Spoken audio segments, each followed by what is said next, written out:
It was one of those dreary afternoons at the little corner bakery where Ethan frequently dropped by after picking up his daughter, Lily, from school. The air was thick with the warm notes of vanilla and sugar, a scent that lingered in your memory long after you stepped outside. His plan was simple: grab a few cupcakes for Lily and return home to help her with her homework.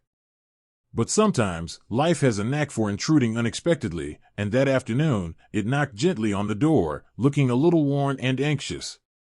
The bell above the entrance chimed softly, catching everyone's attention for a fleeting moment before they turned back to their own thoughts. A young woman stood there, slender, with tangled hair and clothes dampened by the drizzle outside. As she approached the counter, her voice barely pierced the atmosphere. "Do you have any expired cake?" she asked, her words fragile yet piercing, disturbing the quiet around her. The cashier blinked, caught off guard by the request. "Sorry, we throw those out," she replied, a hint of empathy in her tone, but already pivoting toward the next customer. Ethan felt a pang of something within him, part discomfort, part compassion. He watched as she dropped her gaze and turned to leave. At that moment, Lily tugged on his sleeve, her voice barely above a whisper. "Daddy, can't we share ours?" That simple request ignited something in Ethan. "Hey, wait." The woman paused, uncertain whether to turn around. When she finally did, he noticed the depth of her experiences reflected in her eyes that felt far too weary for her age. He motioned her over gently. "Come sit. You can have whatever you want." The girl paused for a moment before settling into the far corner of the room. She didn't order anything, simply folding her hands and gazing at the menu as if it were in a foreign tongue. Ethan chose 2 hot chocolates, a sandwich, and a slice of chocolate cake, the kind that always brought a smile to Lily's face. When the food arrived, he nudged the plate towards the girl. "Go ahead," he encouraged gently. "It's fresh." At first, she ate cautiously, as if afraid the meal might disappear. Lily sat beside her, watching intently, her eyes wide with innocence. "What's your name?" Ethan inquired. "Clara," she replied with small bites. "I used to work in a bakery once." Ethan nodded, genuinely interested. "Are you good with pastries?" Her smile was slight. "I was. Until everything fell apart." She didn't go into detail, and he didn't pry. The quiet that enveloped them was thick yet oddly calming. The silence shattered when Lily giggled, chocolate smudged on her lips, prompting both adults to laugh. For the first time in a long while, Ethan experienced something simple and pure: connection. As they left the bakery, the rain had morphed into a soft mist. Clara expressed her gratitude softly, her voice wavering. Ethan offered to treat her to dinner, but she declined. "You've done enough. Thank you for seeing me." That night, as he tucked Lily into bed, her words echoed in his thoughts. "Thank you for seeing me."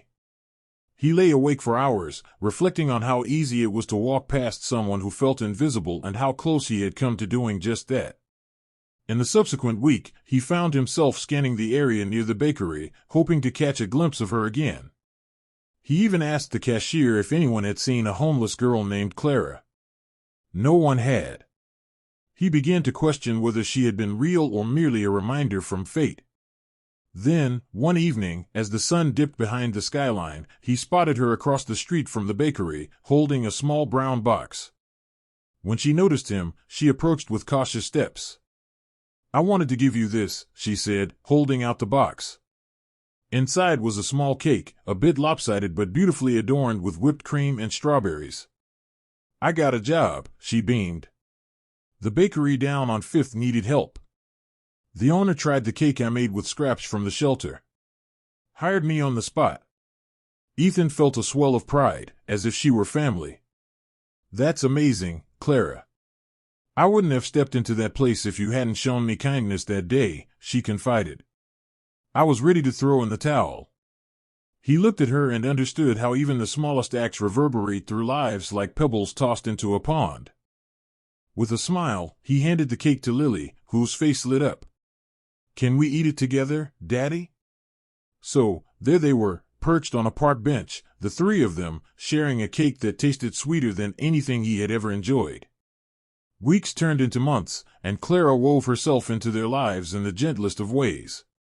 She dropped by on weekends, baking with Lily and teaching her the delicate art of kneading dough and whipping cream to perfection. Ethan found himself smiling more, engaging more, feeling less like a man merely existing and more like someone truly experiencing life again.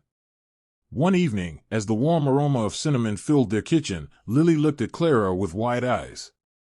"Are you going to stay with us forever?" Clara smiled softly. "Maybe not forever," she replied gently, "but as long as you'll have me." Ethan caught her gaze, feeling a comforting warmth blossom within him, a blend of gratitude and something deeper, something he wasn't quite ready to label.